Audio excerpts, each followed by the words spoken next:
Have you ever actually stopped to, honestly evaluate the current state of your spiritual courtyard?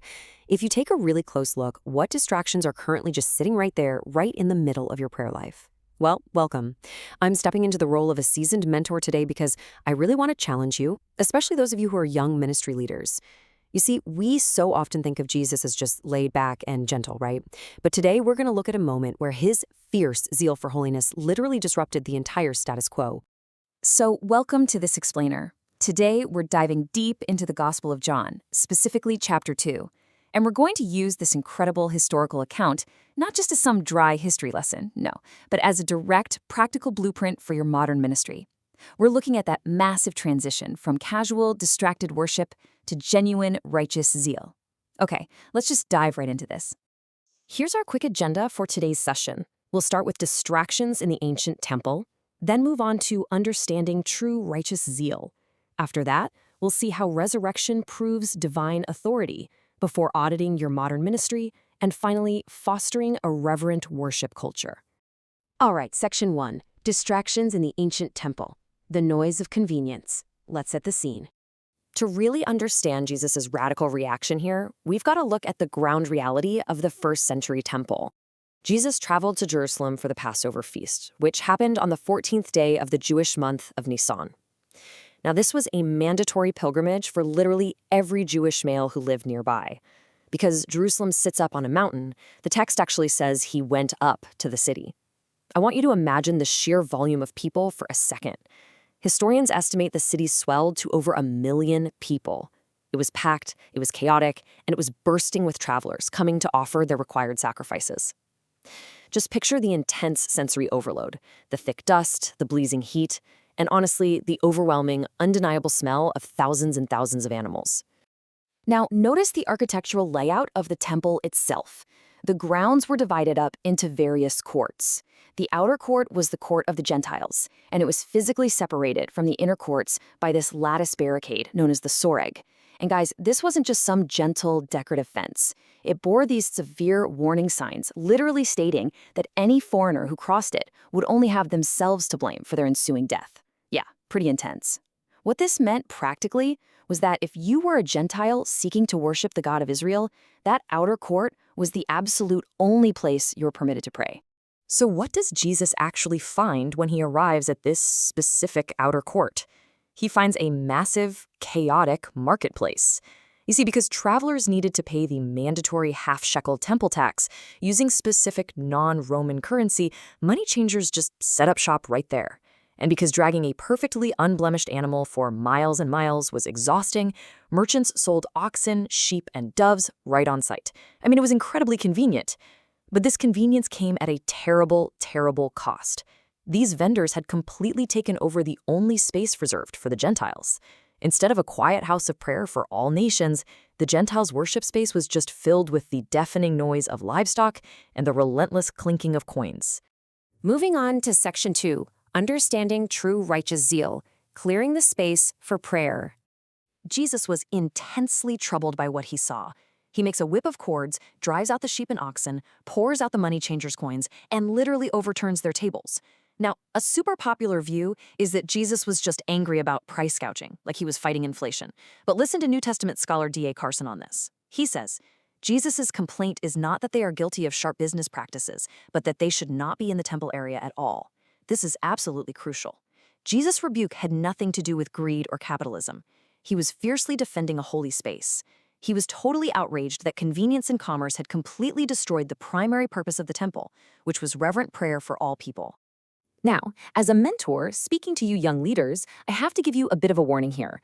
Please do not confuse your own sinful anger with Christ's holy, righteous zeal.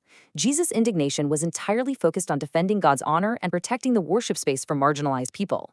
Human anger, on the other hand, especially in our modern ministry operations, is usually selfish, prideful, or just some uncontrolled outburst simply because things didn't go our way. Jesus essentially used a divine defibrillator to shock the spiritual hearts of the people back to true, pure worship. Let's hit section 3. Resurrection proves divine authority, the ultimate sign. So the Jewish leaders immediately challenged Jesus, essentially demanding a miraculous sign to prove he actually had the authority to regulate the temple like this. But Jesus doesn't give them a magic trick. Instead, he says something wild. Destroy this temple, and I will raise it up in 3 days." Well, they were completely baffled. They thought he meant Herod's massive 46-year building project, which, by the way, wasn't even completely finished yet. They completely missed the metaphor. They were so laser-focused on brick and mortar that they ignored the actual Lord of the temple standing right in front of them. You see, Jesus was actually speaking about the temple of his own body. The temple was always supposed to be the place where heaven meets earth, where God's very presence dwelt. But Jesus was pointing to his ultimate sign, his death and resurrection. When Jesus died on the cross, the dividing curtain in the temple tore right down the middle. He literally broke down the walls, separating sinful humanity from God. And this builds the absolute foundation of our modern theology. Christ's resurrection serves as the ultimate, unshakable proof of his divine authority. Because he rose, a specific physical building is no longer necessary to connect to God. He is the true temple.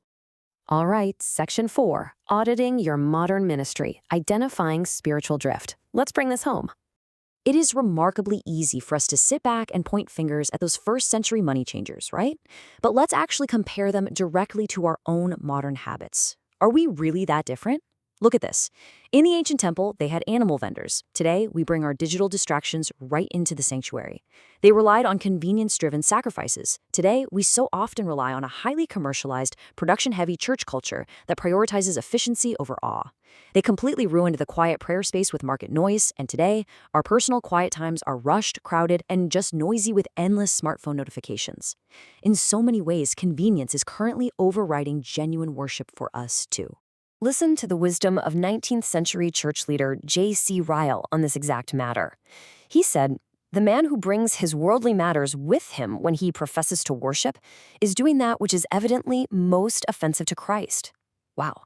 We absolutely must actively protect our ministry teams and, honestly, our own hearts from letting the massive machinery of modern church operations slowly replace the sacredness of holy worship. Which brings us to Section 5. Fostering a reverent worship culture, the leader's steps. I really want you to take this checklist into your next small group or leadership training session. Ask yourselves and be honest. Is convenience currently overriding genuine worship and how we run our events? How exactly are our digital habits ruining our capacity for quiet prayer? In what specific areas of life and ministry are we most prone to drift away from God's standards of holiness? And remember Paul's words that your very body is a temple of the Holy Spirit. So how are you managing and protecting that physical temple today? To help maintain personal spiritual purity, I highly recommend these 3 daily physical routines. Step 1, aggressively remove digital distractions before you enter into your quiet prayer time. Seriously, leave the phone in another room. Defend your court of prayer. Step 2, don't hide your failures. Continually confess the specific areas where you've drifted into commercialized ministry and ask Jesus to restore you. And step 3, consciously surrender your daily operations to Jesus' divine authority. Remember, the whole shebang belongs to him anyway. I want to leave you with this final, provocative thought. You've just seen Jesus' incredible zeal for the purity of his Father's house. You've seen the stark historical reality of how incredibly fast a place of worship can devolve into a marketplace of convenience. The Holy Spirit dwells in you. You are his temple. So what specific steps will you take this week to surrender to Jesus' authority and cleanse your own temple? Don't let this be just another explainer that you casually consume. Let it drive you to righteous, holy action starting today.